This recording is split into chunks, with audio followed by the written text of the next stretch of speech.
Welcome back to SourceFed Nerd. I'm Trisha Hirschberger, and October 5th and 6th, yes, these are dates that just passed, but they are also dates that host IndieCade here in Los Angeles. Now, IndieCade, for those of you who are not familiar with it, is the independent game convention. Now, this isn't just indie video games, it's also independent tabletop games, all different types of games. So we here at SourceFed Nerd went to check it out, and I wanted to share with you some of the coolest stuff that I saw. Now, I did see games that you've seen here featured on SourceFed Nerd before, like Gone Home or Space Team. You've also seen us play Towerfall on the Ouya in head-to-head. Damn you, Phil. One of the coolest things I saw while at IndieCade was Daylight. Epic Games and Zombie Studios put together a really cool demo featuring Oculus Rift virtual reality and Unreal Engine 4 together for the very first time. Yeah, my head exploded a little bit. Daylight is being developed for PS4 and PC, and it's published by Atlas. But for IndieCade, it was there for the ultimate scare factor, and I braved the terror just for you guys. Nothing's scripted, it's all at random, so you can't like go on YouTube, you can't watch like a playthrough. It looks so real. Is this controller attached to something? Because I don't want to throw it. It is. I'm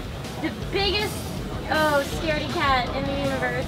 Ah! Oh god, I thought that was a person! Scary. I have a willy. While I was at IndieCade, I got a chance to see one of the coolest games I've seen in a long time. Quadrilateral Cowboy. So it's fitting that it won the Grand Jury Award at IndieCade this year. Quadrilateral Cowboy is a PC game within a PC game, so to speak. It's a cyberpunk 1980s first-person adventure hacking game where you, armed with your in-game laptop, are the master hacker. Not hacking Flash, no, hacking computer. You must learn new programming syntax to infiltrate security systems and unlock doors and complete the task at hand, whatever that may be. It's made by Blendo Game. This is really one of a kind. Now, Kentucky Route Zero is a game that I absolutely love. It's a gorgeous point-and-click adventure game by Cardboard Computer. It tells a story in 5 acts, 2 of which are available now, and you are a truck driver named Conway traveling along the fictional Route Zero. There's text-based dialogue, and in a deviation from the norm for point-and-click games, rather than being a puzzle-based game, the focus here is on the story and the atmosphere, and boy does it succeed. It's only fitting that it took home the Story and World Award as well as the Visual Design Award here at IndieCade. For those of you who have a little bit of a control issue,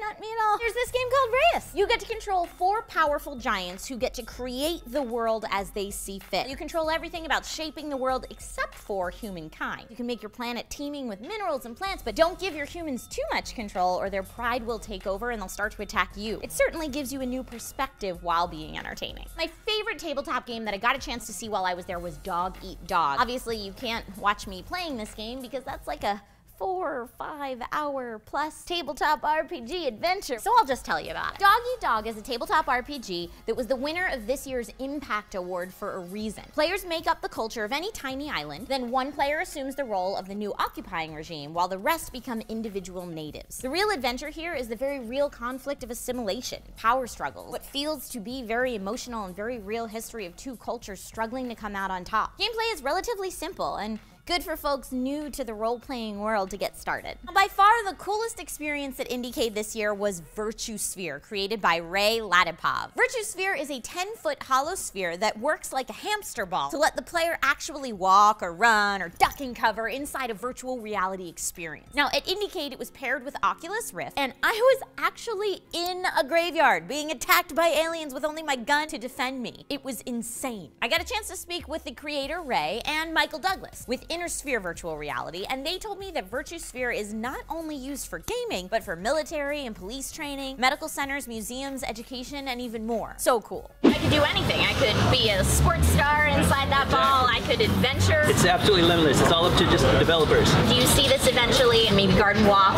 by Disneyland here in California, maybe even some arcade applications at some point? That's the whole point of the InnerSphere VR. It's a virtual reality center. It is a little too large for your home applications, so we're going to try and get a couple together, network them, you can play some multiplayer with them, and then expand from there. We've got a 360-degree camera. Okay. It shoots all directions, so it can shoot video at 360. So you can watch this. We can videotape walking the Great Pyramids, and then you can walk it yourself right here. Woo! That is insane! insane! So that wraps up some of the coolest stuff I got a chance to see at IndieCade. If you guys were there, tell us the coolest thing you saw, or just from checking it out online. What's the coolest indie game you're playing right now? Let us know in the comments down below. Don't forget to like and subscribe if you haven't already. You can click this annotation, or you can go to sourcefed.com, see all our typed out newsy bloggy stuff, or you can click this special little box just over here to check out our brand new channel for human peoples. The trailer's right over there. My name's Trisha Hirschberger, and I've already beaten the first 2 acts of Kentucky Route Zero, and just give me them other 3, please. Just give them to me.